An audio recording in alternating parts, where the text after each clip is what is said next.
Dans les années 50, après l'incident de Roswell au Nouveau-Mexique, de nombreuses personnes de par le monde ont affirmé être entrées en contact avec des extraterrestres.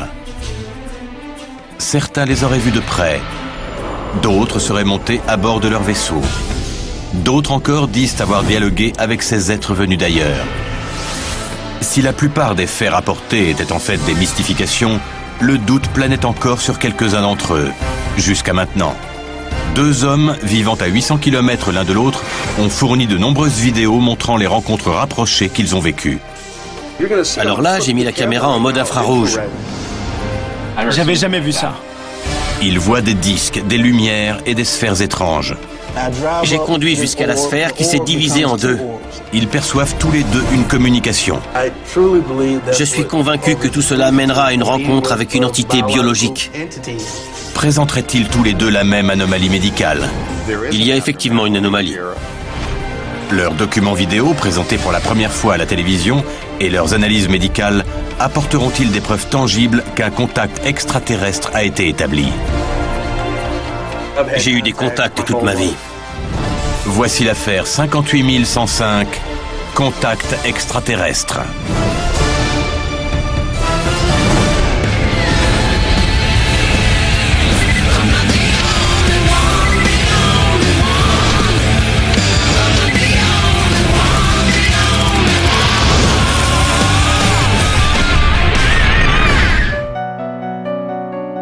Le 5 septembre 1977, la sonde spatiale Voyager 1 quitte la Terre en direction de Jupiter, Saturne et même au-delà, avec à son bord du matériel technologique de pointe. La sonde transporte également un disque de cuivre recouvert d'or de 30 cm de diamètre, sur lequel sont encodées 115 images, des salutations en 55 langues, des sons naturels de phénomènes atmosphériques, d'océans et de cris d'animaux, sélectionné par une équipe d'astronomes dirigée par Carl Sagan. D'après la NASA, ce disque d'or porte un message de bienvenue pour toute forme de vie que la sonde pourrait croiser sur son chemin. Le disque est accompagné d'instructions visuelles nécessaires à sa lecture et au décodage des images qu'il contient. Il contient également une carte des pulsars indiquant l'emplacement de notre Soleil grâce à un code mathématique.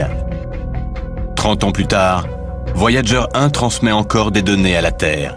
Mais au cours de son voyage de plus de 14 milliards de kilomètres, elle n'a toujours pas rencontré le moindre signe de vie extraterrestre, pour autant que l'on sache. Pendant que Voyager poursuit son voyage dans l'espace, l'homme utilise une technologie de plus en plus pointue pour établir un contact avec une forme d'intelligence extraterrestre. Depuis 1961, les grands astronomes et scientifiques du monde entier travaillent à un programme nommé SETI, qui se concentre sur la recherche d'une intelligence extraterrestre. Il a pour mission d'explorer, de comprendre et d'expliquer l'origine, la nature et la prévalence de la vie dans l'univers.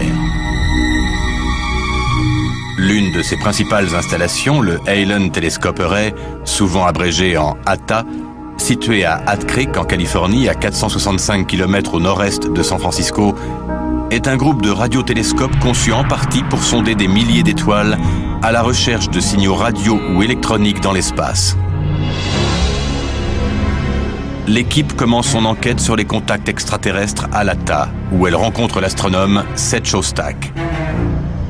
L'idée, c'est que toutes ces antennes, quand elles sont interconnectées, peuvent agir comme une seule grosse antenne. C'est une gigantesque oreille métallique que nous tendons vers les étoiles dans l'espoir de capter un signal quelconque. Tout ce que nous avons découvert sur l'univers dans les 40 dernières années porte à croire que ce qui s'est passé sur notre planète n'est peut-être pas un miracle. Vous pensez qu'il y a de la vie dans l'univers? Nous sommes de plus en plus optimistes. Les probabilités sont assez élevées. Mais avant d'espérer capter un signal authentique, il faut faire le tri pour écarter les signaux qui proviennent de la Terre, comme ceux des satellites du gouvernement, des satellites de communication et les radars d'avions ou d'aéroports, ou toute autre interférence de sources humaines, comme les signaux de radio et de télévision. Le processus entraîne parfois ce que le SETI qualifie de fausses alertes, c'est-à-dire des signaux qui donnent à tort l'impression de provenir de sources extraterrestres. Une des alertes les plus controversées du programme SETI a probablement été le signal WAU, détecté le 15 août 1977 à l'Université de l'Ohio. L'astrophysicien Jerry R. Ehman avait détecté le signal sur un imprimé d'ordinateur, l'avait encerclé et avait écrit « WAU » dans la marge. Il avait été stupéfait de constater à quel point le signal ressemblait à l'idée qu'on avait d'un signal extraterrestre. Le signal puissant, qui avait duré 72 secondes, possédait plusieurs caractéristiques qui le distinguaient des signaux venant de la Terre ou du système solaire. Moins d'une minute après l'interception du signal radio, un deuxième récepteur s'est mis à scruter le même point dans le ciel à la même fréquence radio, mais il n'a rien détecté. Quand un signal n'est perçu qu'une seule fois, ce n'est pas de la science. Mais la disparition du signal semble pouvoir se justifier. En supposant qu'une balise extraterrestre émette un signal intermittent, il aurait fallu que les télescopes soient pointés sur le point d'origine jusqu'à l'arrivée du signal suivant. Mais les scientifiques n'ont aucune idée de la durée du cycle. Il pourrait donc s'écouler plusieurs minutes, plusieurs heures, plusieurs jours, et même plusieurs années entre chaque signal. Étant donné que les scientifiques du réseau SETI orientent leurs antennes vers des zones d'intérêt qui changent de jour en jour, une transmission peut passer inaperçue. Plusieurs tentatives ont été faites depuis ce jour pour retrouver le signal WAU, mais sans succès. Et la science attend encore une explication. Il y a des gens qui, comme moi, croient qu'il y a une forme de vie intelligente dans l'espace, et ils y croient assez pour chercher 24 heures sur 24, 7 jours sur 7.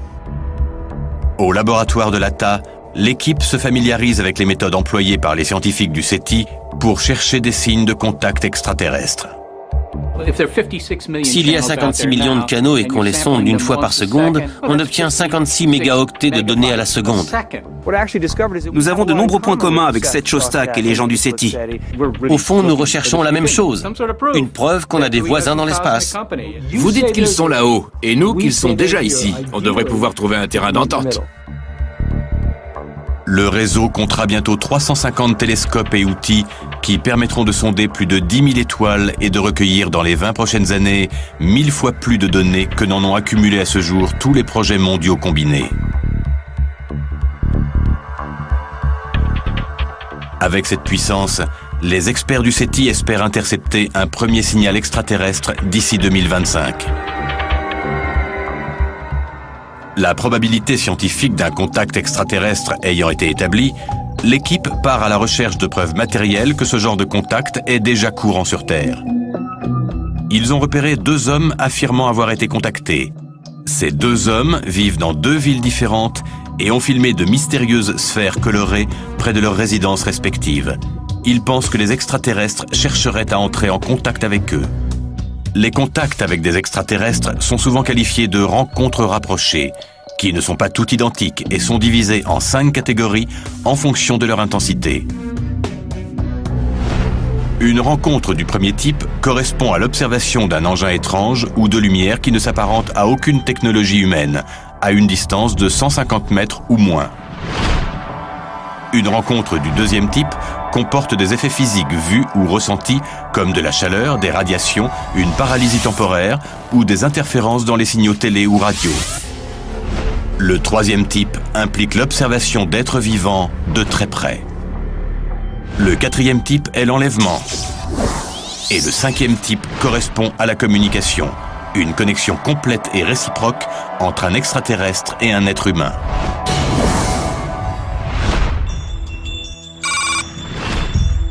Suffolk, en Virginie.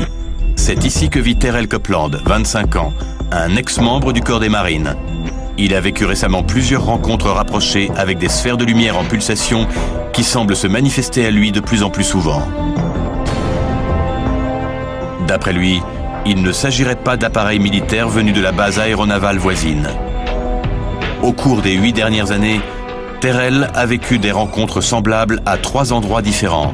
À la base navale du Nord-Ouest, près de Chesapeake, chez ses parents à Suffolk et juste devant son propre domicile. Cette histoire, c'est plus que quelqu'un ayant vu des objets lumineux dans le ciel. Ces objets l'observent également et semblent s'intéresser particulièrement à lui. D'après moi, il se passe quelque chose. Je me suis engagé dans l'armée en 2000, juste après le lycée. Nous avons été formés à l'observation. J'ai vu des avions que le civil lambda n'a jamais vus. Au cours de l'hiver 2000, Terrell a vécu une expérience qui allait changer sa vie. Entre 3 et 4 heures du matin, à la base navale du Nord-Ouest, près de Chesapeake, Terrell voit un objet mystérieux survoler la base, la balayant de faisceaux lumineux. J'ai vu une lumière. J'ai d'abord pensé que c'était un hélicoptère, mais il n'y avait aucun bruit et il n'était qu'à 30 mètres de moi. La lumière était d'abord jaune, puis elle a viré au vert fluo. C'était une soucoupe volante. Elle était de forme ovale. Terrell Copeland a fait une rencontre rapprochée du premier type. Une observation directe d'un ovni à moins de 150 mètres. Il n'est pas rare que des observations d'ovnis soient signalées dans la baie de Chesapeake. C'est d'ailleurs dans cette région qu'un ovni a été vu pour la première fois dans l'histoire des États-Unis, fait rapporter dans une lettre envoyée à Thomas Jefferson en 1813. Le 31 juillet 1813, Edward Hansford, propriétaire de la Washington Tavern à Portsmouth en Virginie, déclare avoir vu ce jour-là, je cite, « une boule de feu aussi grande que le soleil et qui changeait de forme au fur et à mesure qu'elle montait ou descendait. » On ignore si le président Jefferson a jamais eu connaissance de cette lettre. Mais cette dernière existe bel et bien et reste le témoignage de l'existence de phénomènes étranges dans cette zone. Depuis 2 siècles, la zone fourmille d'activités de ce genre. D'ailleurs, pour 2005 et 2006, on compte 12 rapports d'observation. Le 29 janvier 2006, le journal local, le Virginian Pilot, mentionnait des objets volants en formation au-dessus de Virginia Beach, effectuant des changements brusques de direction. Le journal mentionnait également qu'on avait signalé des formes volumineuses et brillantes survolant ce folk. Dans la plupart des cas, il s'agissait d'observations lointaines. Mais Terrell Copeland, lui, a pu observer les objets de beaucoup plus près. Pour lui, il ne fait aucun doute que ces engins ne sont pas de conception humaine. Quand avez-vous commencé à penser que cette technologie venait d'ailleurs? Ma première observation remonte à 2005. La seconde rencontre de Terrell a lieu sur une période de 3 jours, à la fin du mois d'octobre 2005, près du domicile de ses parents à Suffolk. Le 27 octobre, aux alentours de 19 h, il voit une sphère bleue qui se déplace dans le ciel. Il est certain qu'il ne s'agit ni d'une planète ni d'une étoile. Quand la sphère réapparaît 2 nuits plus tard, le 29 octobre, il tente de la suivre. J'ai tenté de la suivre en voiture. Je voulais savoir ce que c'était, mais elle a disparu. La 3e nuit, soit le 31 octobre vers 23 h, l'objet réapparaît en pleine nuit. Cette fois, Terrell est prêt. Il prend sa voiture et suit l'objet jusqu'à un centre commercial désert. Ce qui se produit ensuite le laisse en état de choc. La sphère s'est divisée en 2 sphères. Quand elle est passée au-dessus de moi, j'ai pu constater que l'objet était plus gros que le centre commercial où je me trouvais.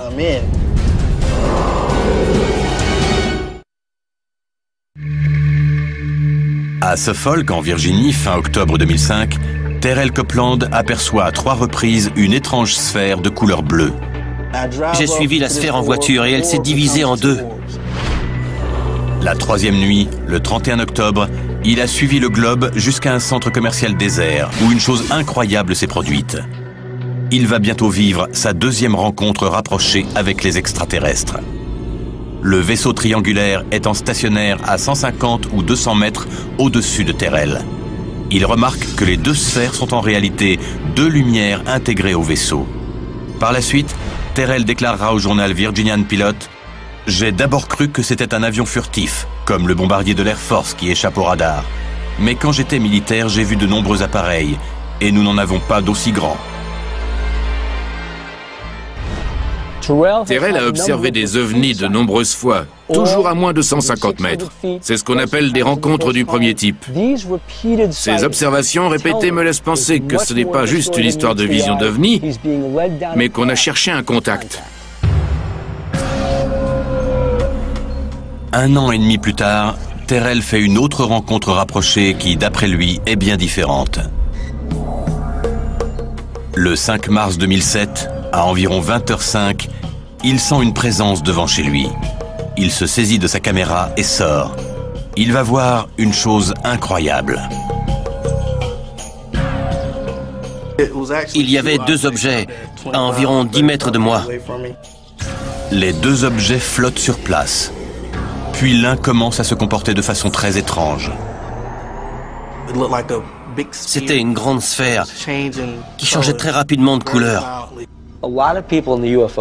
Pour de nombreux ufologues, ces changements de couleur seraient une façon de communiquer.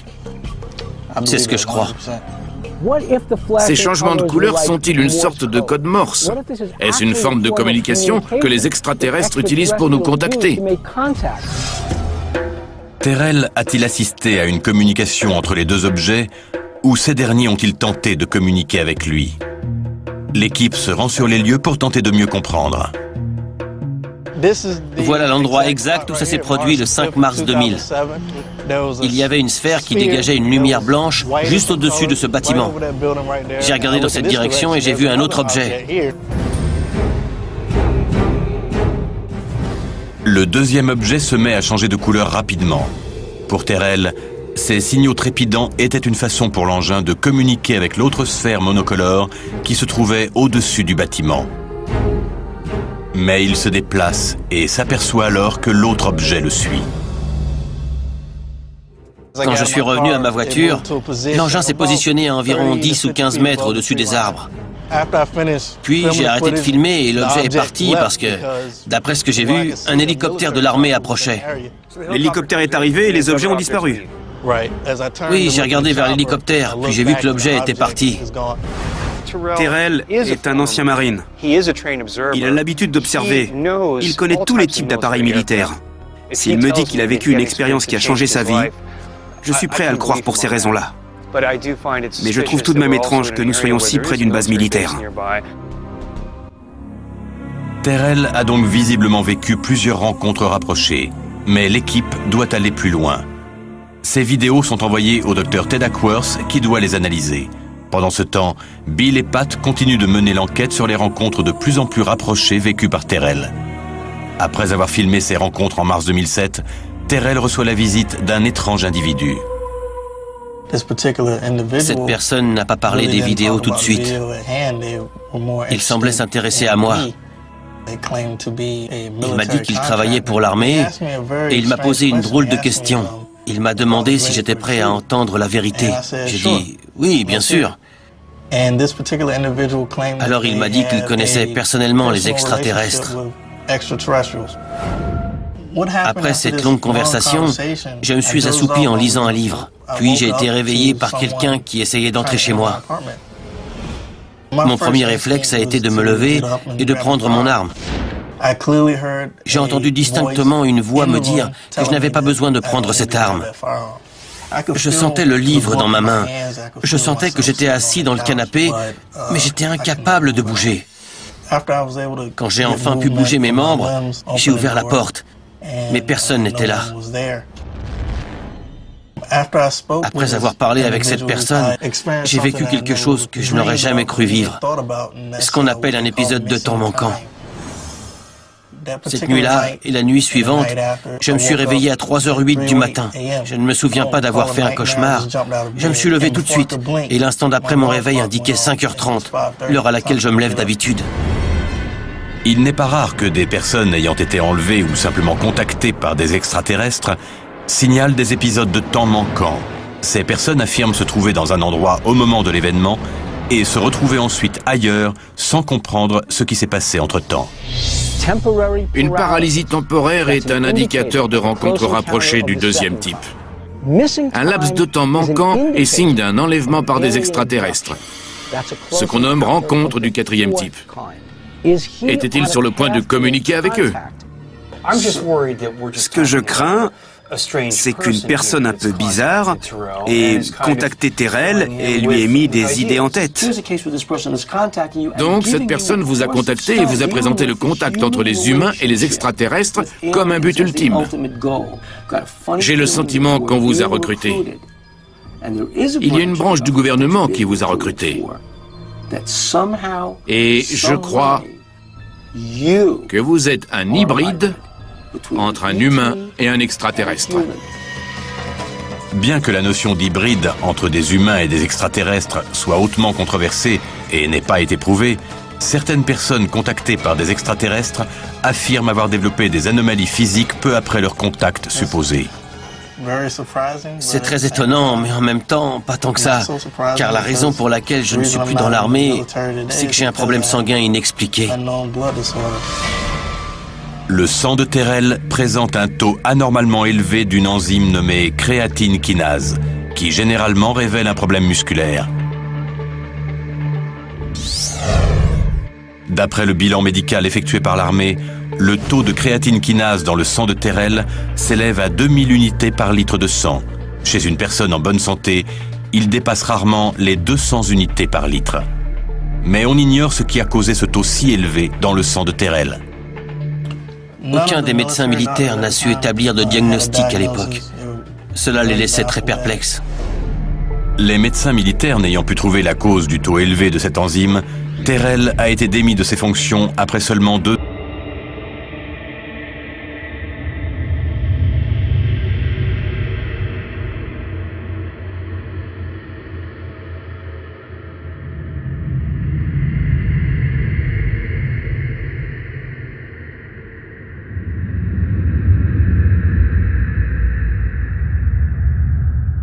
ans de service, peu de temps après ses dernières observations d'OVNI.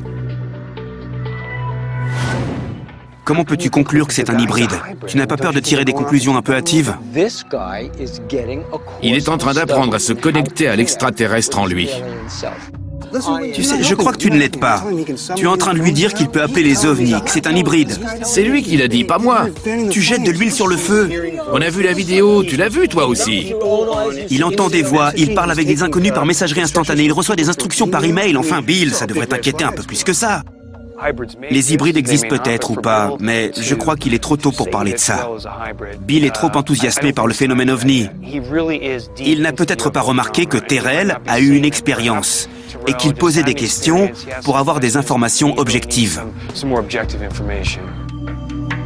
Les rencontres rapprochées vécues par Terrell sont-elles les prémices d'une rencontre rapprochée du 5e type, c'est-à-dire un véritable contact avec les extraterrestres? L'équipe conclut qu'elle doit analyser encore les vidéos de Terrell et trouver une explication à ses problèmes sanguins. L'équipe poursuit son enquête, tandis que Terrell passe une batterie de tests visant à savoir quels effets inconnus peut induire son anomalie sanguine. Cette vidéo prise par Michael Lee Hill de Cleveland dans l'Ohio sur les eaux du lac Erie serait-elle une autre tentative de contact par les extraterrestres? Et quels sont ses points communs avec la vidéo prise par Terrell Copeland à 800 km de là? Ce que nous voyons ici a les mêmes caractéristiques de vol que d'autres objets que nous avons vus ailleurs. L'équipe enquête actuellement sur le cas de Terrell Copeland. Celui-ci a filmé 2 ovnis qui auraient essayé d'entrer en contact avec lui. Peu après, il a reçu la visite d'un étrange individu et a vécu une expérience de temps manquant. L'équipe pense que tout cela est le signe d'un premier contact avec les extraterrestres. Mais les histoires de contact extraterrestre ne datent pas d'hier. Certaines se seraient déroulées il y a plusieurs siècles. En 1758, le Suédois Emanuel Swedenborg publie « Des terres dans notre monde solaire » où il narre ses voyages extraterrestres. Il y affirme avoir voyagé à travers le système solaire et avoir vu des êtres vivants sur Saturne, Mars, Vénus et de nombreuses autres planètes. Il est intéressant de noter que ces voyages ne l'auraient mené que jusqu'à Saturne, la plus éloignée des planètes connues à l'époque. En 1900, Théodore Fournoy, professeur de psychophysiologie à l'Université de Genève, a rapporté le récit d'Helen Smith, une médium qui affirmait avoir visité Mars. Durant une séance, le 22 août 1897, elle a écrit cette phrase en langue soi-disant martienne, un langage qu'elle pouvait aussi parler. Elle continua toute sa vie à affirmer avoir eu des contacts avec les extraterrestres et a même réalisé une série de tableaux dépeignant ses expériences. À partir du XXe siècle, on recueille pour la première fois des témoignages de visites extraterrestres sur Terre. Le 11 mai 1957, dans le désert de Mojave, Wayne Zhao, un expert en renseignement militaire, voit se poser un engin. Il affirmera avoir établi un contact avec les êtres qui étaient à l'intérieur. J'étais à quelques mètres du vaisseau. L'expérience a duré toute la nuit et on m'a montré des choses qui concernent le futur de cette civilisation. À la suite de son expérience, Aou a été interrogé plus de 2 heures par la CIA, qui a toutefois décidé de ne rien révéler de l'affaire. Mais certains témoignages récents sont assez inquiétants. 1983, Yorktown, dans l'État de New York. Une nuit, un ingénieur nommé John Falk aurait vu une masse sombre flotter au-dessus du nouveau réservoir de Croton Falls. L'objet aurait balayé le réservoir d'un rayon laser rouge, puis s'apercevant de la présence de Falk, il aurait émis un éclair de lumière blanche aveuglante. Il se réveille le lendemain matin sur le sol. En 1997, à Rancho Santa Fe, en Californie, les membres de la tristement célèbre secte Les Portes du Paradis soutiennent qu'ils sont en contact avec un vaisseau caché dans la queue de la comète Hale-Bopp et que la seule façon de survivre à la destruction de la Terre est de se suicider pour permettre à leur âme d'aller rejoindre ce vaisseau. Les allégations de contact extraterrestre ont évolué au fil des siècles, passant de communication et de visites pacifiques à des contacts violents et terrifiants. Mais quelle est la raison de cette évolution? Les rencontres récentes ne présentent-elles aucun danger ou annoncent-elles autre chose? L'équipe va à présent enquêter sur les dires d'un deuxième contacté. Cleveland, dans l'Ohio. Michael Lee Hill est un musicien âgé de 39 ans qui va souvent chercher l'inspiration sur les bords du lac Erie. Mais la nuit du 18 août 2006, il voit quelque chose qui va changer sa vie et qu'il va filmer. Durant les mois suivants, il filmera des sphères dont il ne peut expliquer l'origine sur le même lieu. Ces sphères sont-elles les mêmes que celles que Terrell Copeland a vues à plusieurs reprises en Virginie? Des sceptiques ont souligné que de nombreuses choses pouvaient expliquer la présence de ces sphères lumineuses, d'un véhicule de police à un avion. Mais pour les personnes contactées, le doute n'est pas possible. L'équipe se rend donc sur les bords du lac Erie afin de recueillir le témoignage de Michael. Bienvenue dans la réserve naturelle du lac Erie. D'après certaines personnes, ce que vous avez filmé, ce ne sont que des lumières de l'autre côté du lac. On ne voit même pas l'autre rive du lac, enfin. Il fait plus de 90 km de large. On dit aussi que ce seraient des avions ou des hélicoptères. Vous dites non, pourquoi? Nous sommes près de la centrale nucléaire de Perry. Et depuis les attentats du 11 septembre, il est interdit de survoler les centrales nucléaires. La centrale nucléaire de Perry est située à 55 km au nord-est de Cleveland. Depuis le 11 septembre 2001, des restrictions temporaires de vol sont en vigueur dans cette zone. D'après l'article 99.7 du Code des régulations fédérales, les pilotes doivent éviter de pénétrer dans l'espace aérien au-dessus et à proximité de sites tels que les centrales nucléaires, les barrages, les raffineries, les installations militaires et autres structures similaires.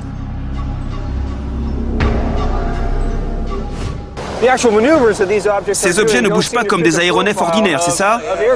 En effet, ils flottent. Ce sont des sphères solides, lumineuses et clignotantes. Que je sache, aucun aéronef n'est muni d'une grosse boule lumineuse. Surtout à côté d'une centrale nucléaire.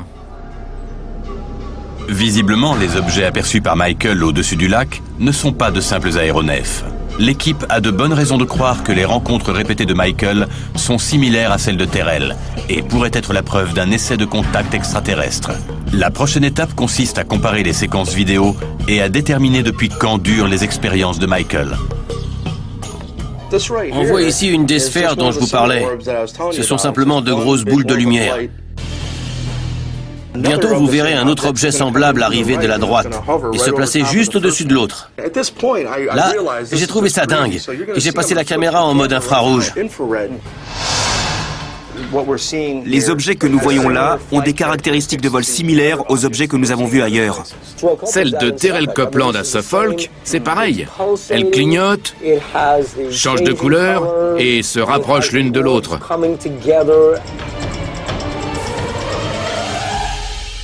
Après cette rencontre, Michael a remarqué que l'activité au-dessus du lac s'était interrompue pendant près d'1 an. En septembre 2007, il a filmé de nouvelles séquences que l'équipe va à présent visionner pour la première fois. Ces objets ont volé dans un sens et dans l'autre juste devant moi pendant 1h30. Parfois, ils semblaient s'éteindre et je ne les voyais plus. Puis, ils réapparaissaient et devenaient très brillants.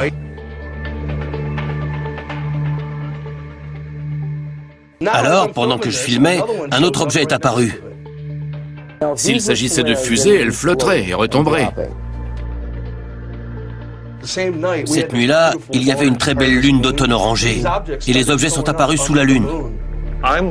J'ai peur que le deuxième objet ne soit qu'une image fantôme dans la caméra. Une fois l'image cadrée, je jetai un coup d'œil. Toujours avec vos jumelles. Les images filmées par Michael sont impressionnantes à cause de la taille du lac et aussi parce que cette zone est interdite de survol. Cette région est déserte sur une centaine de kilomètres. Tout cela rend les lumières enregistrées par Michael Lee tout à fait remarquables. Mais ces objets sont-ils nouveaux ou bien ont-ils été déjà aperçus quelque part? Le 4 mars 1988, le quotidien Le Cleveland Plain Dealer rapporte que Sheila Baker aurait vu plusieurs petits objets triangulaires sortir brusquement d'un énorme objet gris métallique en forme de ballon de football américain qui descendait sur le lac Erie. Les gardes-côtes auraient eux aussi assisté à l'événement. Il est écrit dans le rapport que de plus petits objets auraient commencé à flotter près de la zone où le gros engin s'était posé. Il semblait explorer les environs. À ce jour, cet événement demeure inexpliqué. La description de ces objets approchant du lac Erie rappelle étrangement ce que Michael a filmé le 18 août 2006. Les expériences de Michael datent de bien plus longtemps que ne l'imaginait l'équipe. J'ai eu des contacts toute ma vie. Serait-il face à un contacté de niveau 5?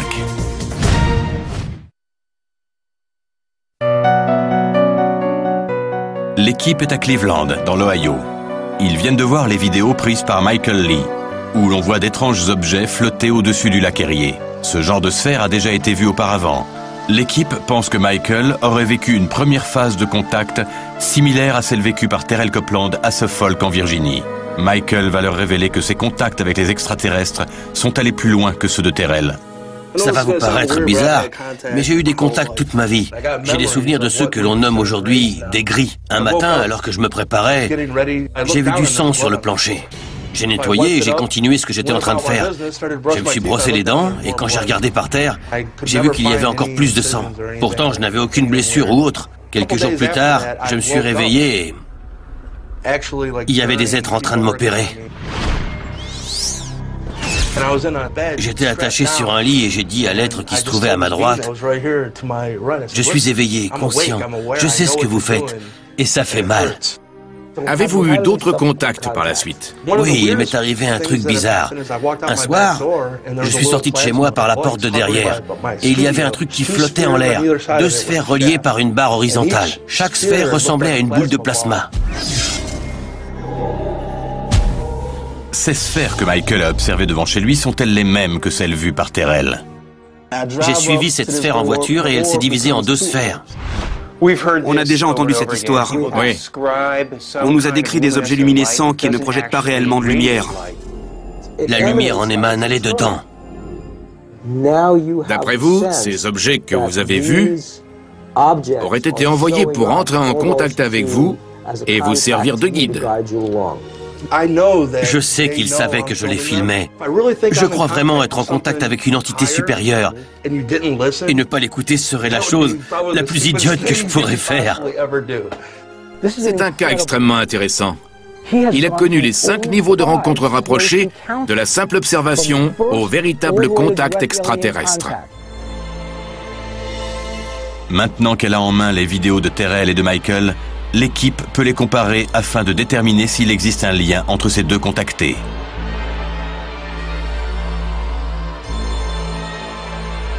Le docteur Ted Ackworth a reçu des copies des vidéos de Terrell et Michael. Il va commencer par déterminer si les lumières que l'on y voit sont dues à des lumières parasites ou à un autre type d'interférence optique.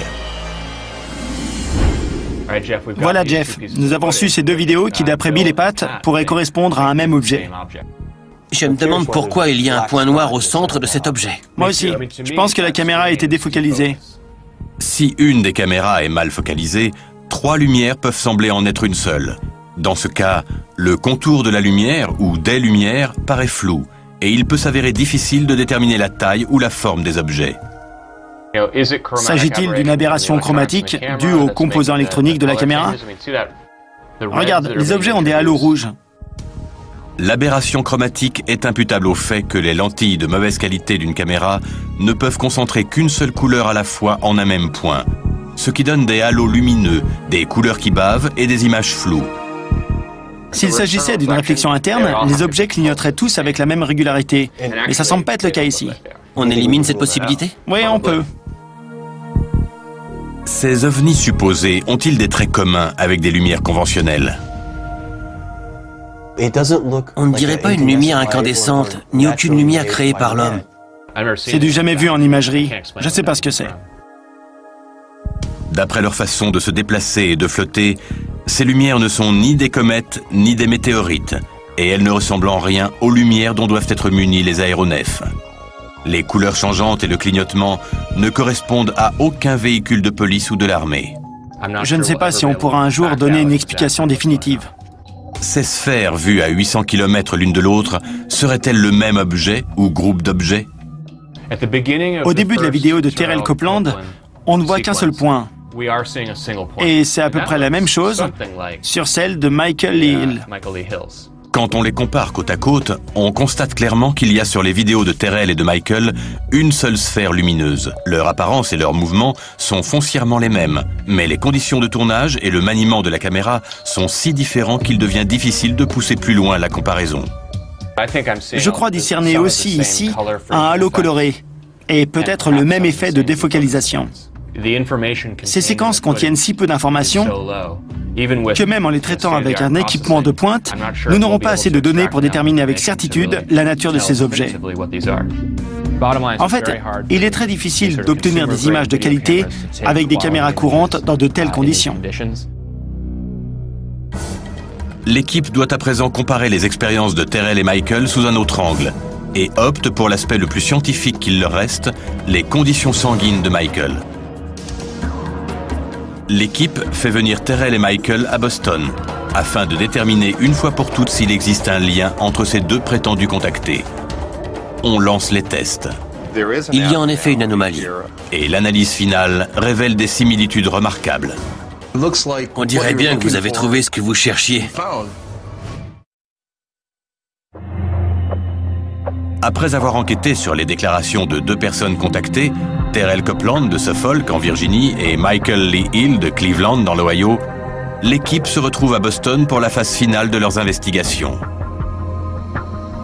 L'équipe se sépare en 2 groupes afin d'emmener les sujets à l'hôpital.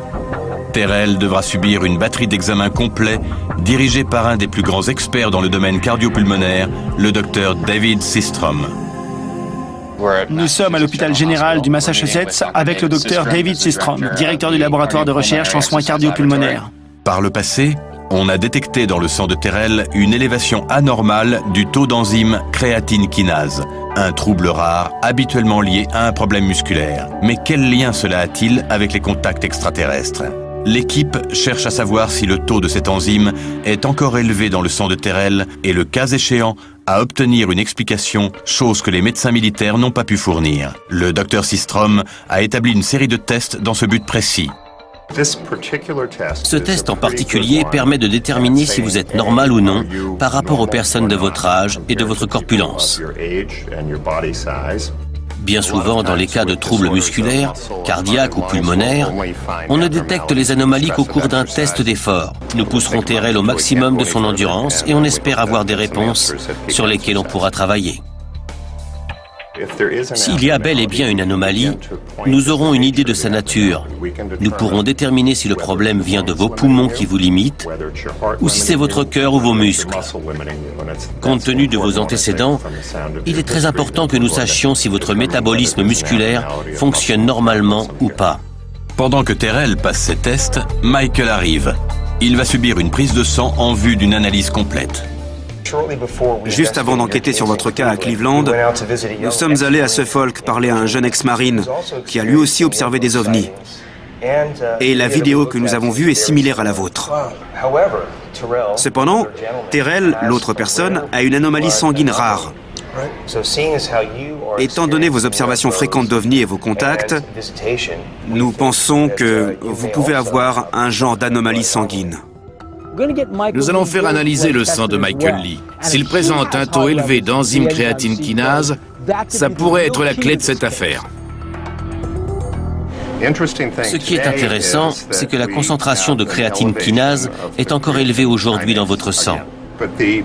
C'est très inhabituel que le niveau n'ait pas baissé au bout de près de 7 ans. Normalement, une élévation de la créatine kinase est un signe de blessure musculaire. Le fait que cette élévation ait persisté aussi longtemps laisse croire que le problème serait ailleurs. En analysant le sang de ce patient et celui de Terrell Copeland, avez-vous trouvé des éléments communs ou des différences? Il y avait un indicateur d'inflammation générale, pas spécifiquement musculaire, qui était anormalement élevé. Les tests indiquent que le sang de Terrell et de Michael présente un niveau élevé de cette enzyme. Rien ne me permet de pousser plus loin la comparaison. Même si le docteur refuse de spéculer sur les liens possibles du taux anormalement élevé de l'enzyme créatine kinase dans les deux échantillons de sang, ou d'où vient cette anomalie, il n'en reste pas moins que Terrell et Michael ont en commun un niveau élevé d'enzymes dans leur sang. Maintenant qu'elle possède ces résultats surprenants, l'équipe décide qu'il est temps de réunir les deux hommes pour la première fois. Vous avez tous les deux été non pas enlevés, mais contactés par des extraterrestres. C'est très particulier. J'ai vu des engins de toutes les formes et de toutes les tailles. Et souvent, sans forcément les entendre, je sais qu'ils sont là parce que je ressens leur énergie. Je pense que c'est une forme de communication. Ils se rapprochent de plus en plus chaque année. Je suis convaincu que tout cela mènera à une rencontre avec une entité biologique.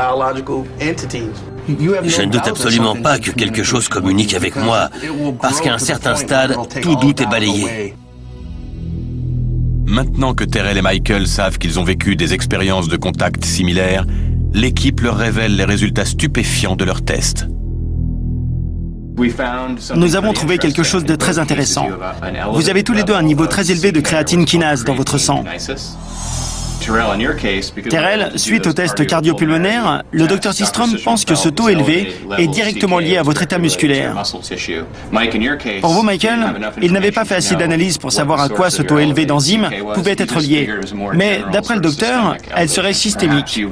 Il se pourrait que votre sang partage un trait physiologique rare avec celui de Terrell. Ne venez-vous pas de le prouver? Ce que ça nous apprend, c'est que si nous devions faire passer des tests médicaux à d'autres contactés, nous devrions rechercher cette même caractéristique, qui semble commune à un certain niveau de contact. Bill, ce qui serait intéressant, ce serait de pouvoir vérifier sur une douzaine, ou même 2 douzaines de personnes enlevées, s'ils présentent cette même anomalie sanguine. C'est d'ailleurs assez simple, une prise de sang suffit. Je serais curieux de savoir si on retrouverait la même caractéristique chez ces 12 ou 24 personnes. Ce serait assez convaincant. Savoir que nous avons vécu les mêmes expériences et que nous partageons la même condition sanguine, c'est phénoménal. Il y a des liens très intéressants entre les cas de Michael et de Terrell. Mais je ne sais pas si ces gars ont seulement vu des ovnis ou s'ils ont réellement établi un contact avec les extraterrestres. Certaines séquences vidéo présentaient des similitudes. Il se peut qu'ils aient observé la même chose. Pour ce qui est des tests sanguins, nous avons réalisé tout un ensemble d'analyses et la seule chose inhabituelle que l'on retrouvait dans les 2 échantillons, c'était cette enzyme. Il y a forcément un rapport entre eux, puisqu'ils ont tous les deux un niveau d'enzyme créatine élevé et qu'ils ont observé les mêmes phénomènes. Je pense que malgré l'analyse exhaustive effectuée, nous n'avons pas établi de lien prouvé. Dans les 2 cas, il semble y avoir autre chose. Quelque chose sous la surface, et il faut parfois savoir se contenter de ça. Les vraies réponses se trouvent dans la quête et non dans la solution. Aujourd'hui encore, Voyager 1 poursuit son chemin dans l'espace, portant avec elle la preuve de notre existence. Mais la NASA estime qu'il faudra encore 40 000 ans avant que la sonde n'atteigne le système planétaire le plus proche de nous et qu'elle ait une chance de faire connaissance avec une espèce semblable à la nôtre. Pendant ce temps sur la Terre, de plus en plus d'êtres humains affirment avoir été contactés, au point que certains se demandent si le premier contact n'aurait pas déjà eu lieu.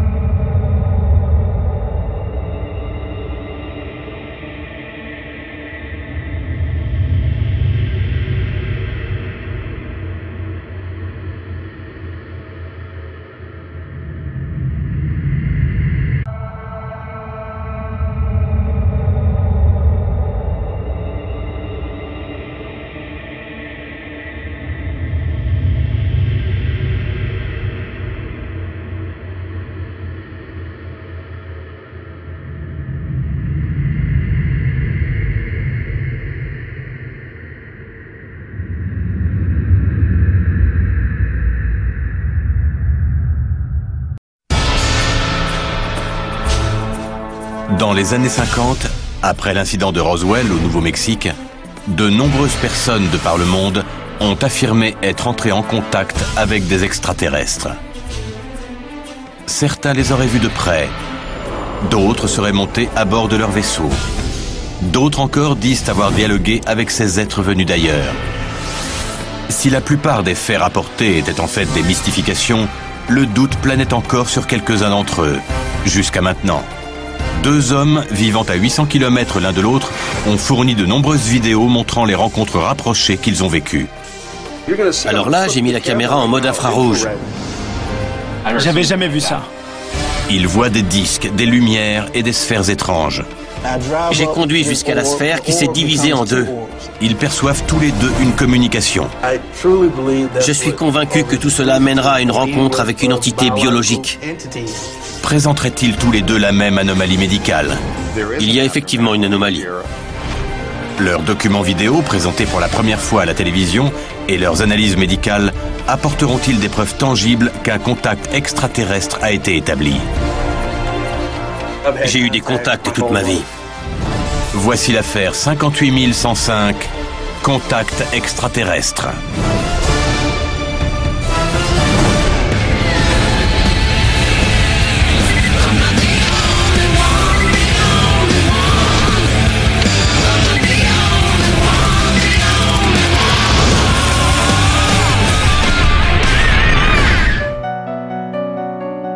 Le 5 septembre 1977, la sonde spatiale Voyager 1 quitte la Terre en direction de Jupiter, Saturne et même au-delà, avec à son bord du matériel technologique de pointe.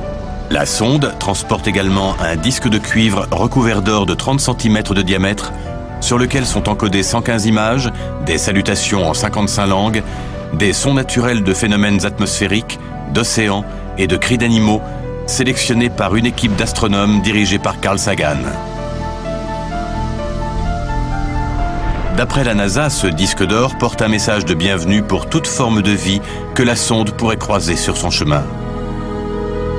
Le disque est accompagné d'instructions visuelles nécessaires à sa lecture et au décodage des images qu'il contient. Il contient également une carte des pulsars indiquant l'emplacement de notre Soleil grâce à un code mathématique. 30 ans plus tard, Voyager 1 transmet encore des données à la Terre. Mais au cours de son voyage de plus de 14 milliards de kilomètres, elle n'a toujours pas rencontré le moindre signe de vie extraterrestre, pour autant que l'on sache. Pendant que Voyager poursuit son voyage dans l'espace, l'homme utilise une technologie de plus en plus pointue pour établir un contact avec une forme d'intelligence extraterrestre. Depuis 1961, les grands astronomes et scientifiques du monde entier travaillent à un programme nommé SETI, qui se concentre sur la recherche d'une intelligence extraterrestre. Il a pour mission d'explorer, de comprendre et d'expliquer l'origine, la nature et la prévalence de la vie dans l'univers. L'une de ses principales installations, le Allen Telescope Array, souvent abrégé en ATA, situé à Hat Creek en Californie, à 465 km au nord-est de San Francisco, est un groupe de radiotélescopes conçu en partie pour sonder des milliers d'étoiles à la recherche de signaux radio ou électroniques dans l'espace.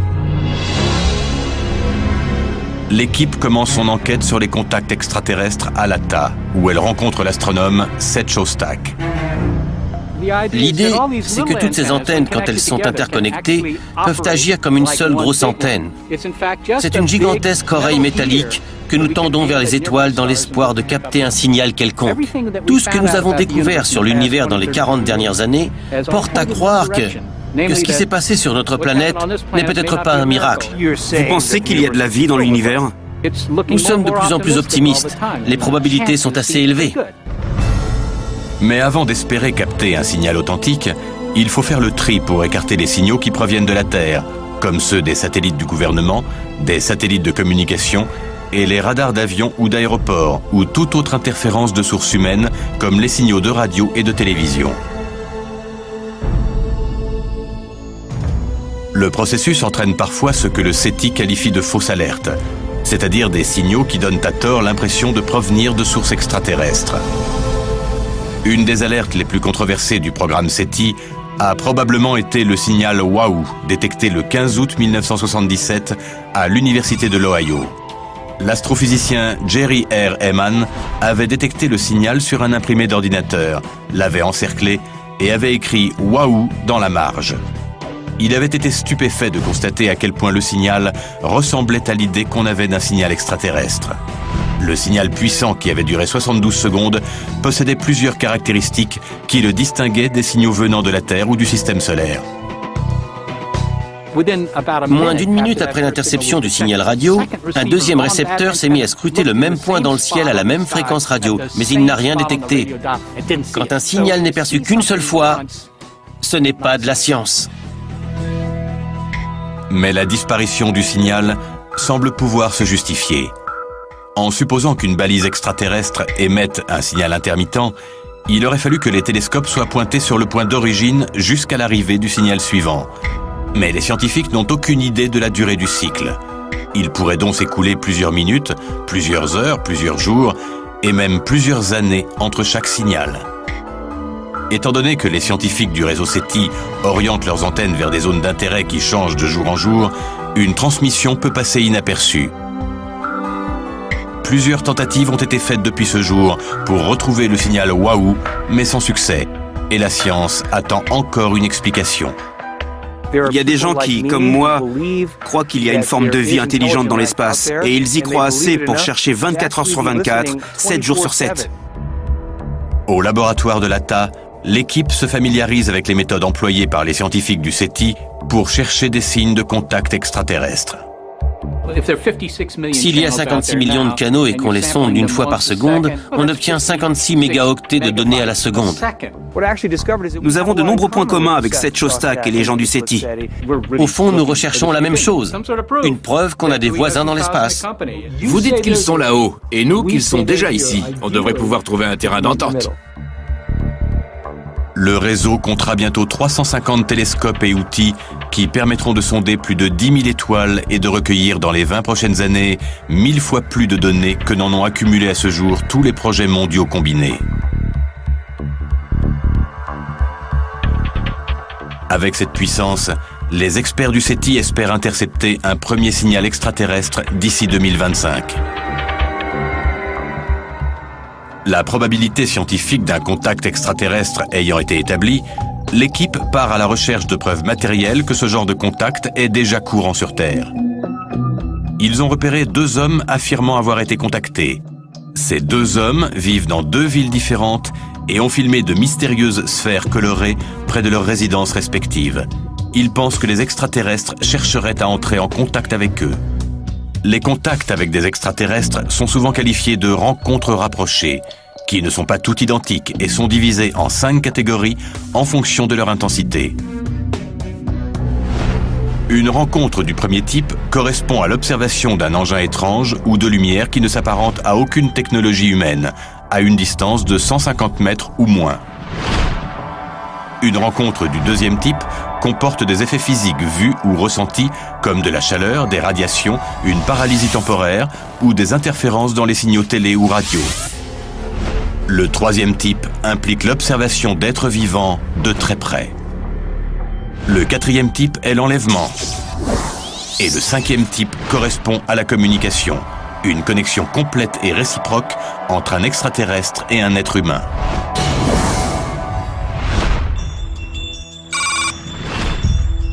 Suffolk, en Virginie. C'est ici que vit Terrell Copeland, 25 ans, un ex-membre du corps des marines. Il a vécu récemment plusieurs rencontres rapprochées avec des sphères de lumière en pulsation qui semblent se manifester à lui de plus en plus souvent. D'après lui, il ne s'agirait pas d'appareils militaires venus de la base aéronavale voisine.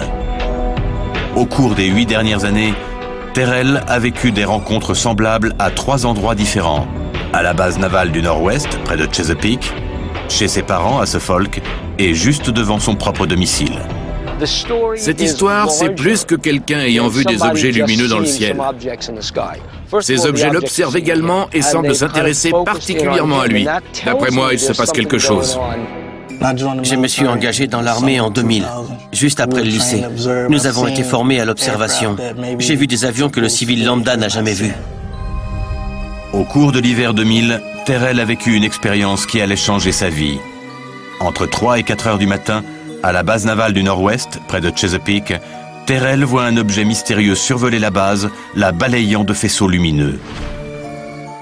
J'ai vu une lumière. J'ai d'abord pensé que c'était un hélicoptère, mais il n'y avait aucun bruit et il n'était qu'à 30 mètres de moi. La lumière était d'abord jaune, puis elle a viré au vert fluo. C'était une soucoupe volante. Elle était de forme ovale. Terrell Copeland a fait une rencontre rapprochée du premier type. Une observation directe d'un ovni à moins de 150 mètres. Il n'est pas rare que des observations d'ovnis soient signalées dans la baie de Chesapeake.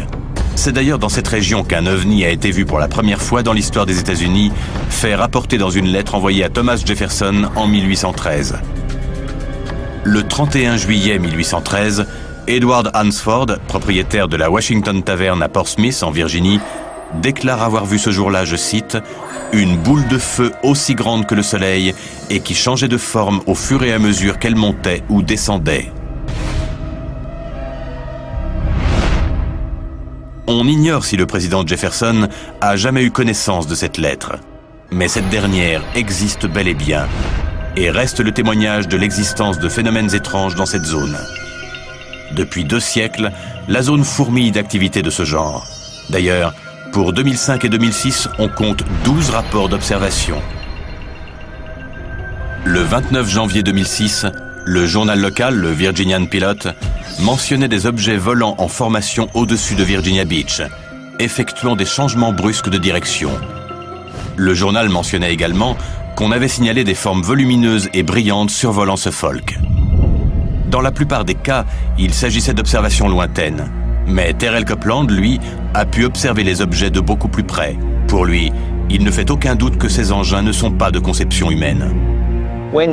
Quand avez-vous commencé à penser que cette technologie venait d'ailleurs? Ma première observation remonte à 2005. La seconde rencontre de Terrell a lieu sur une période de 3 jours, à la fin du mois d'octobre 2005, près du domicile de ses parents à Suffolk. Le 27 octobre, aux alentours de 19 h, il voit une sphère bleue qui se déplace dans le ciel. Il est certain qu'il ne s'agit ni d'une planète ni d'une étoile. Quand la sphère réapparaît 2 nuits plus tard, le 29 octobre, il tente de la suivre. J'ai tenté de la suivre en voiture. Je voulais savoir ce que c'était, mais elle a disparu. La 3e nuit, soit le 31 octobre vers 23 h, l'objet réapparaît en pleine nuit. Cette fois, Terrell est prêt. Il prend sa voiture et suit l'objet jusqu'à un centre commercial désert. Ce qui se produit ensuite le laisse en état de choc. La sphère s'est divisée en 2 sphères. Quand elle est passée au-dessus de moi, j'ai pu constater que l'objet était plus gros que le centre commercial où je me trouvais.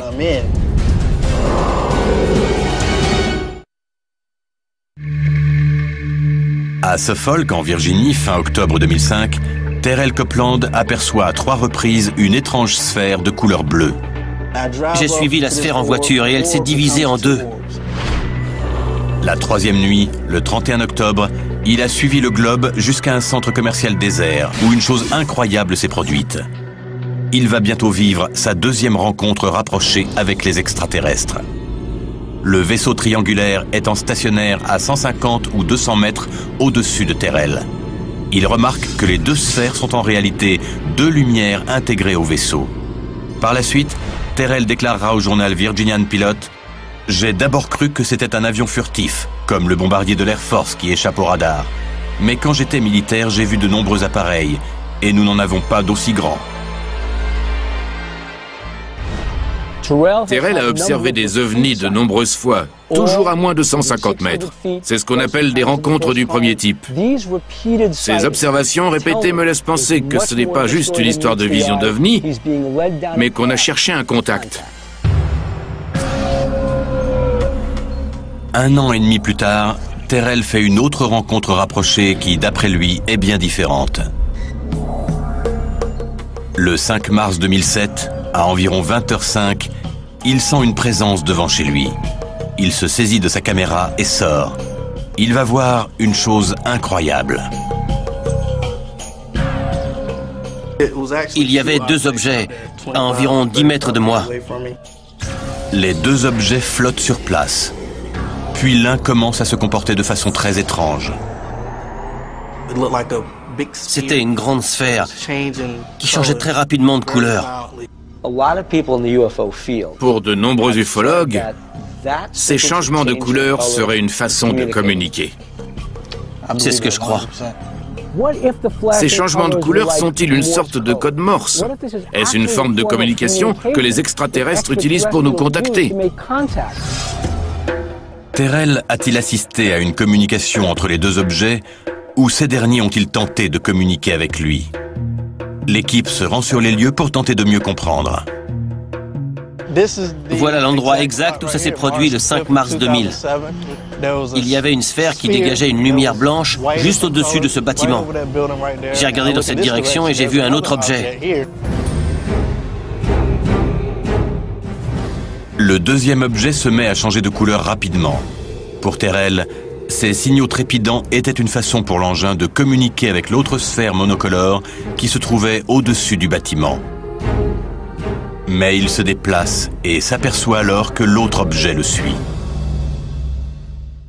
Quand je suis revenu à ma voiture, l'engin s'est positionné à environ 10 ou 15 mètres au-dessus des arbres.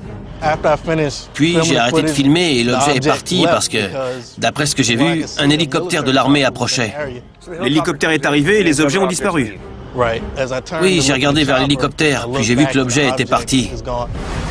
Terrell est un ancien marine. Il a l'habitude d'observer. Il connaît tous les types d'appareils militaires. S'il me dit qu'il a vécu une expérience qui a changé sa vie, je suis prêt à le croire pour ces raisons-là. Mais je trouve tout de même étrange que nous soyons si près d'une base militaire.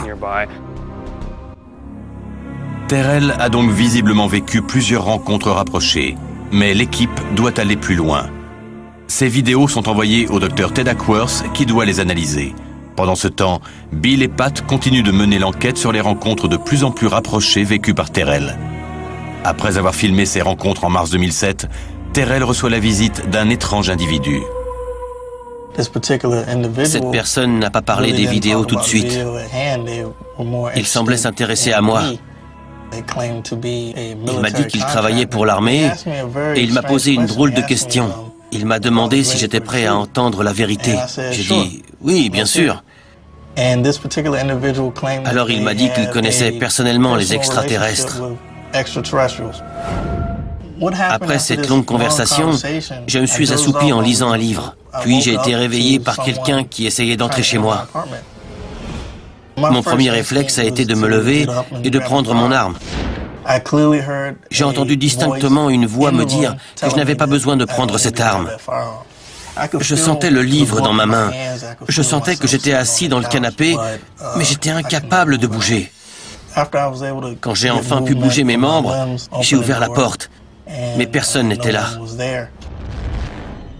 Après avoir parlé avec cette personne, j'ai vécu quelque chose que je n'aurais jamais cru vivre. Ce qu'on appelle un épisode de temps manquant. Cette nuit-là et la nuit suivante, je me suis réveillé à 3h08 du matin. Je ne me souviens pas d'avoir fait un cauchemar. Je me suis levé tout de suite et l'instant d'après mon réveil indiquait 5h30, l'heure à laquelle je me lève d'habitude. Il n'est pas rare que des personnes ayant été enlevées ou simplement contactées par des extraterrestres signalent des épisodes de temps manquants. Ces personnes affirment se trouver dans un endroit au moment de l'événement et se retrouver ensuite ailleurs sans comprendre ce qui s'est passé entre-temps. Une paralysie temporaire est un indicateur de rencontre rapprochée du deuxième type. Un laps de temps manquant est signe d'un enlèvement par des extraterrestres, ce qu'on nomme rencontre du quatrième type. Était-il sur le point de communiquer avec eux? Ce que je crains, c'est qu'une personne un peu bizarre ait contacté Terrell et lui ait mis des idées en tête. Donc cette personne vous a contacté et vous a présenté le contact entre les humains et les extraterrestres comme un but ultime. J'ai le sentiment qu'on vous a recruté. Il y a une branche du gouvernement qui vous a recruté. Et je crois que vous êtes un hybride entre un humain et un extraterrestre. Bien que la notion d'hybride entre des humains et des extraterrestres soit hautement controversée et n'ait pas été prouvée, certaines personnes contactées par des extraterrestres affirment avoir développé des anomalies physiques peu après leur contact supposé. C'est très étonnant, mais en même temps, pas tant que ça. Car la raison pour laquelle je ne suis plus dans l'armée, c'est que j'ai un problème sanguin inexpliqué. Le sang de Terrell présente un taux anormalement élevé d'une enzyme nommée créatine kinase, qui généralement révèle un problème musculaire. D'après le bilan médical effectué par l'armée, le taux de créatine kinase dans le sang de Terrell s'élève à 2000 unités par litre de sang. Chez une personne en bonne santé, il dépasse rarement les 200 unités par litre. Mais on ignore ce qui a causé ce taux si élevé dans le sang de Terrell. Aucun des médecins militaires n'a su établir de diagnostic à l'époque. Cela les laissait très perplexes.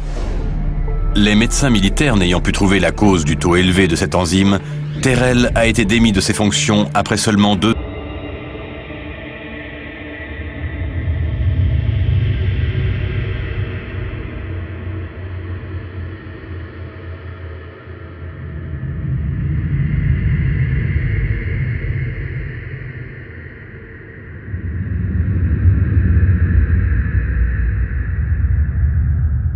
ans de service, peu de temps après ses dernières observations d'OVNI. Comment peux-tu conclure que c'est un hybride? Tu n'as pas peur de tirer des conclusions un peu hâtives? Il est en train d'apprendre à se connecter à l'extraterrestre en lui. Tu sais, je crois que tu ne l'aides pas. Tu es en train de lui dire qu'il peut appeler les ovnis, que c'est un hybride. C'est lui qui l'a dit, pas moi. Tu jettes de l'huile sur le feu. On a vu la vidéo, tu l'as vu toi aussi. Il entend des voix, il parle avec des inconnus par messagerie instantanée, il reçoit des instructions par email. Enfin, Bill, ça devrait t'inquiéter un peu plus que ça. Les hybrides existent peut-être ou pas, mais je crois qu'il est trop tôt pour parler de ça. Bill est trop enthousiasmé par le phénomène OVNI. Il n'a peut-être pas remarqué que Terrell a eu une expérience et qu'il posait des questions pour avoir des informations objectives. Les rencontres rapprochées vécues par Terrell sont-elles les prémices d'une rencontre rapprochée du 5e type, c'est-à-dire un véritable contact avec les extraterrestres? L'équipe conclut qu'elle doit analyser encore les vidéos de Terrell et trouver une explication à ses problèmes sanguins. L'équipe poursuit son enquête, tandis que Terrell passe une batterie de tests visant à savoir quels effets inconnus peut induire son anomalie sanguine. Cette vidéo prise par Michael Lee Hill de Cleveland dans l'Ohio sur les eaux du lac Erie serait-elle une autre tentative de contact par les extraterrestres? Et quels sont ses points communs avec la vidéo prise par Terrell Copeland à 800 km de là? Ce que nous voyons ici a les mêmes caractéristiques de vol que d'autres objets que nous avons vus ailleurs. L'équipe enquête actuellement sur le cas de Terrell Copeland. Celui-ci a filmé 2 ovnis qui auraient essayé d'entrer en contact avec lui. Peu après, il a reçu la visite d'un étrange individu et a vécu une expérience de temps manquant. L'équipe pense que tout cela est le signe d'un premier contact avec les extraterrestres. Mais les histoires de contact extraterrestre ne datent pas d'hier. Certaines se seraient déroulées il y a plusieurs siècles. En 1758, le Suédois Emanuel Swedenborg publie « Des terres dans notre monde solaire » où il narre ses voyages extraterrestres. Il y affirme avoir voyagé à travers le système solaire et avoir vu des êtres vivants sur Saturne, Mars, Vénus et de nombreuses autres planètes. Il est intéressant de noter que ces voyages ne l'auraient mené que jusqu'à Saturne, la plus éloignée des planètes connues à l'époque. En 1900, Théodore Fournoy, professeur de psychophysiologie à l'Université de Genève, a rapporté le récit d'Helen Smith, une médium qui affirmait avoir visité Mars. Durant une séance, le 22 août 1897, elle a écrit cette phrase en langue soi-disant martienne, un langage qu'elle pouvait aussi parler. Elle continua toute sa vie à affirmer avoir eu des contacts avec les extraterrestres et a même réalisé une série de tableaux dépeignant ses expériences. À partir du XXe siècle, on recueille pour la première fois des témoignages de visites extraterrestres sur Terre. Le 11 mai 1957, dans le désert de Mojave, Wayne Zhao, un expert en renseignement militaire, voit se poser un engin. Il affirmera avoir établi un contact avec les êtres qui étaient à l'intérieur. J'étais à quelques mètres du vaisseau. L'expérience a duré toute la nuit et on m'a montré des choses qui concernent le futur de cette civilisation. À la suite de son expérience, Zhao a été interrogé plus de 2 heures par la CIA, qui a toutefois décidé de ne rien révéler de l'affaire. Mais certains témoignages récents sont assez inquiétants. 1983, Yorktown, dans l'État de New York. Une nuit, un ingénieur nommé John Falk aurait vu une masse sombre flotter au-dessus du nouveau réservoir de Croton Falls. L'objet aurait balayé le réservoir d'un rayon laser rouge, puis s'apercevant de la présence de Falk, il aurait émis un éclair de lumière blanche aveuglante. Il se réveille le lendemain matin sur le sol. En 1997, à Rancho Santa Fe, en Californie, les membres de la tristement célèbre secte Les Portes du Paradis soutiennent qu'ils sont en contact avec un vaisseau caché dans la queue de la comète Hale-Bopp et que la seule façon de survivre à la destruction de la Terre est de se suicider pour permettre à leur âme d'aller rejoindre ce vaisseau. Les allégations de contact extraterrestre ont évolué au fil des siècles, passant de communication et de visites pacifiques à des contacts violents et terrifiants. Mais quelle est la raison de cette évolution? Les rencontres récentes ne présentent-elles aucun danger ou annoncent-elles autre chose? L'équipe va à présent enquêter sur les dires d'un deuxième contacté. Cleveland, dans l'Ohio. Michael Lee Hill est un musicien âgé de 39 ans qui va souvent chercher l'inspiration sur les bords du lac Erie. Mais la nuit du 18 août 2006, il voit quelque chose qui va changer sa vie et qu'il va filmer. Durant les mois suivants, il filmera des sphères dont il ne peut expliquer l'origine sur le même lieu. Ces sphères sont-elles les mêmes que celles que Terrell Copeland a vues à plusieurs reprises en Virginie? Des sceptiques ont souligné que de nombreuses choses pouvaient expliquer la présence de ces sphères lumineuses, d'un véhicule de police à un avion. Mais pour les personnes contactées, le doute n'est pas possible. L'équipe se rend donc sur les bords du lac Erie afin de recueillir le témoignage de Michael. Bienvenue dans la réserve naturelle du lac Erie. D'après certaines personnes, ce que vous avez filmé, ce ne sont que des lumières de l'autre côté du lac. On ne voit même pas l'autre rive du lac, enfin. Il fait plus de 90 km de large. On dit aussi que ce seraient des avions ou des hélicoptères. Vous dites non, pourquoi? Nous sommes près de la centrale nucléaire de Perry. Et depuis les attentats du 11 septembre, il est interdit de survoler les centrales nucléaires. La centrale nucléaire de Perry est située à 55 km au nord-est de Cleveland. Depuis le 11 septembre 2001, des restrictions temporaires de vol sont en vigueur dans cette zone. D'après l'article 99.7 du Code des régulations fédérales, les pilotes doivent éviter de pénétrer dans l'espace aérien au-dessus et à proximité de sites tels que les centrales nucléaires, les barrages, les raffineries, les installations militaires et autres structures similaires.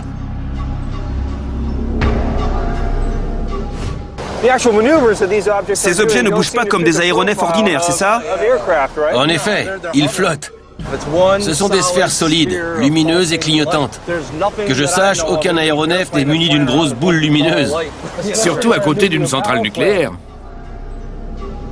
Visiblement, les objets aperçus par Michael au-dessus du lac ne sont pas de simples aéronefs. L'équipe a de bonnes raisons de croire que les rencontres répétées de Michael sont similaires à celles de Terrell et pourraient être la preuve d'un essai de contact extraterrestre. La prochaine étape consiste à comparer les séquences vidéo et à déterminer depuis quand durent les expériences de Michael. On voit ici une des sphères dont je vous parlais. Ce sont simplement de grosses boules de lumière. Bientôt, vous verrez un autre objet semblable arriver de la droite et se placer juste au-dessus de l'autre. Là, j'ai trouvé ça dingue et j'ai passé la caméra en mode infrarouge. Les objets que nous voyons là ont des caractéristiques de vol similaires aux objets que nous avons vus ailleurs. Celle de Terrell Copeland à Suffolk, c'est pareil. Elle clignote, change de couleur et se rapproche l'une de l'autre.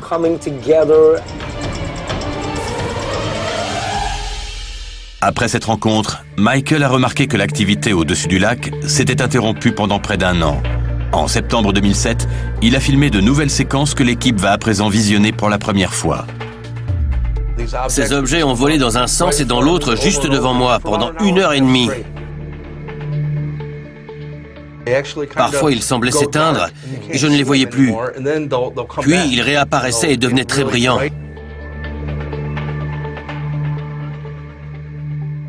Alors, pendant que je filmais, un autre objet est apparu. S'il s'agissait de fusées, elles flotteraient et retomberaient. Cette nuit-là, il y avait une très belle lune d'automne orangée. Et les objets sont apparus sous la lune.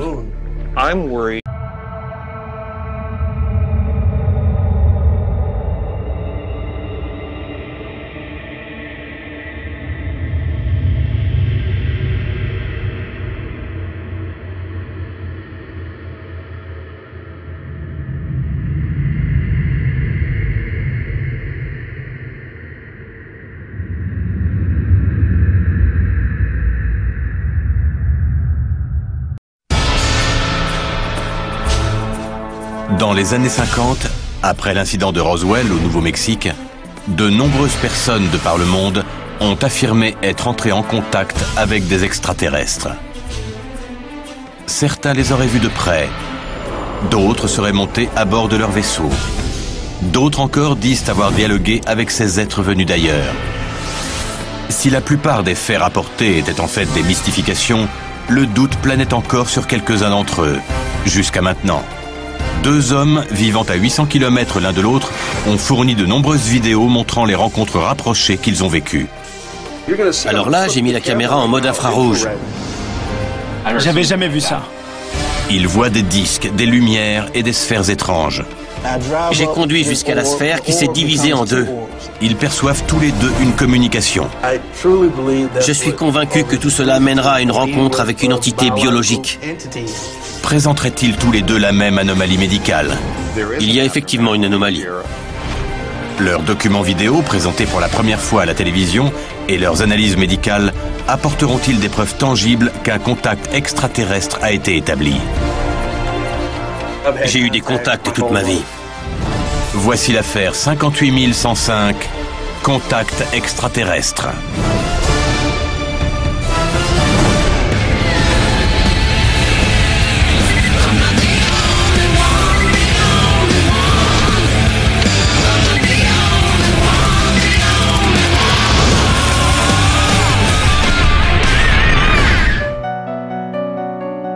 Le 5 septembre 1977, la sonde spatiale Voyager 1 quitte la Terre en direction de Jupiter, Saturne et même au-delà, avec à son bord du matériel technologique de pointe. La sonde transporte également un disque de cuivre recouvert d'or de 30 cm de diamètre, sur lequel sont encodées 115 images, des salutations en 55 langues, des sons naturels de phénomènes atmosphériques, d'océans et de cris d'animaux, sélectionné par une équipe d'astronomes dirigée par Carl Sagan. D'après la NASA, ce disque d'or porte un message de bienvenue pour toute forme de vie que la sonde pourrait croiser sur son chemin. Le disque est accompagné d'instructions visuelles nécessaires à sa lecture et au décodage des images qu'il contient.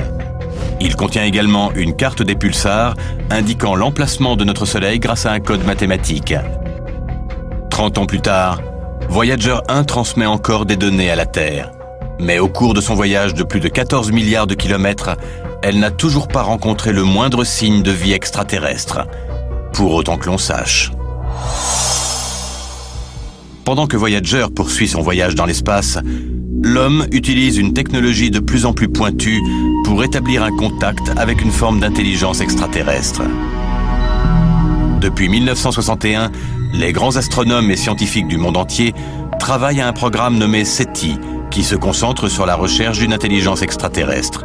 Il a pour mission d'explorer, de comprendre et d'expliquer l'origine, la nature et la prévalence de la vie dans l'univers. L'une de ses principales installations, le Allen Telescope Array, souvent abrégé en ATA, situé à Hat Creek en Californie, à 465 km au nord-est de San Francisco, est un groupe de radiotélescopes conçu en partie pour sonder des milliers d'étoiles à la recherche de signaux radio ou électroniques dans l'espace. L'équipe commence son enquête sur les contacts extraterrestres à l'ATA, où elle rencontre l'astronome Seth Shostak. L'idée, c'est que toutes ces antennes, quand elles sont interconnectées, peuvent agir comme une seule grosse antenne. C'est une gigantesque oreille métallique que nous tendons vers les étoiles dans l'espoir de capter un signal quelconque. Tout ce que nous avons découvert sur l'univers dans les 40 dernières années porte à croire que ce qui s'est passé sur notre planète n'est peut-être pas un miracle. Vous pensez qu'il y a de la vie dans l'univers? Nous sommes de plus en plus optimistes. Les probabilités sont assez élevées.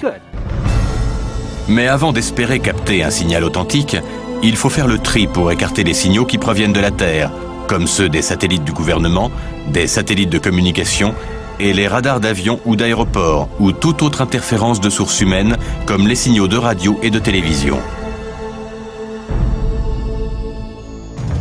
Le processus entraîne parfois ce que le SETI qualifie de fausses alertes, c'est-à-dire des signaux qui donnent à tort l'impression de provenir de sources extraterrestres.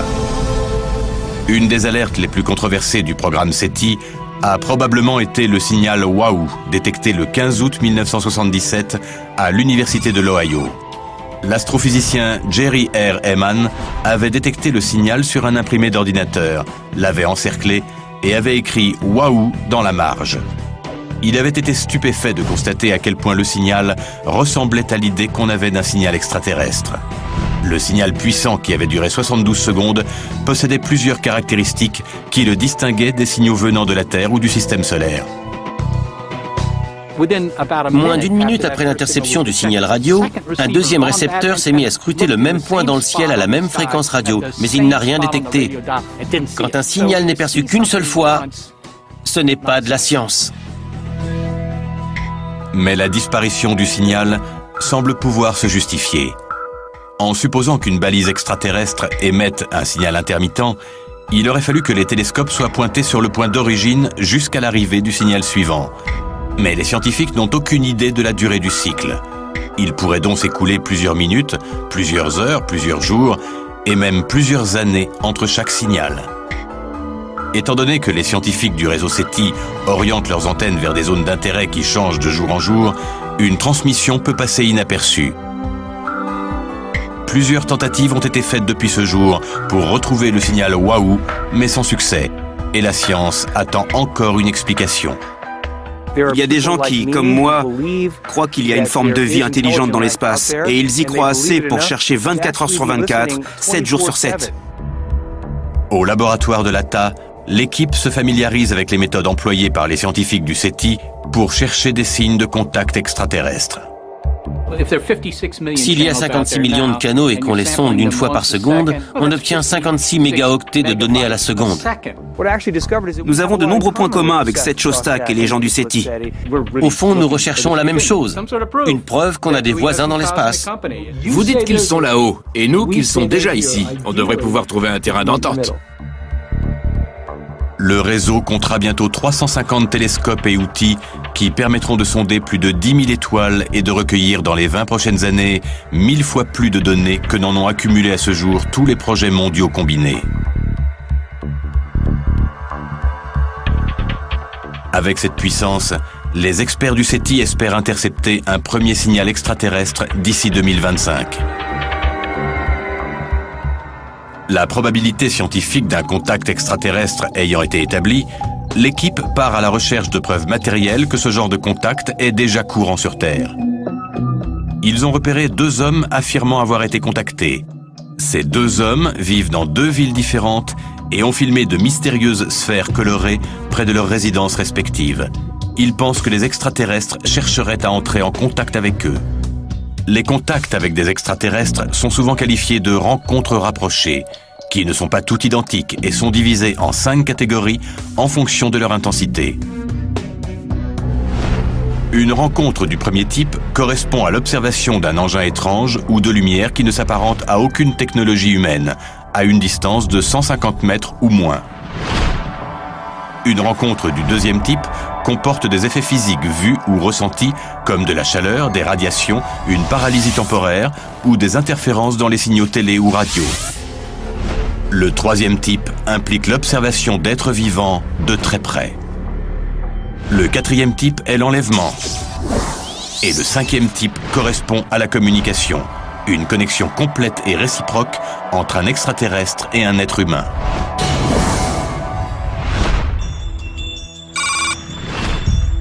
Suffolk, en Virginie.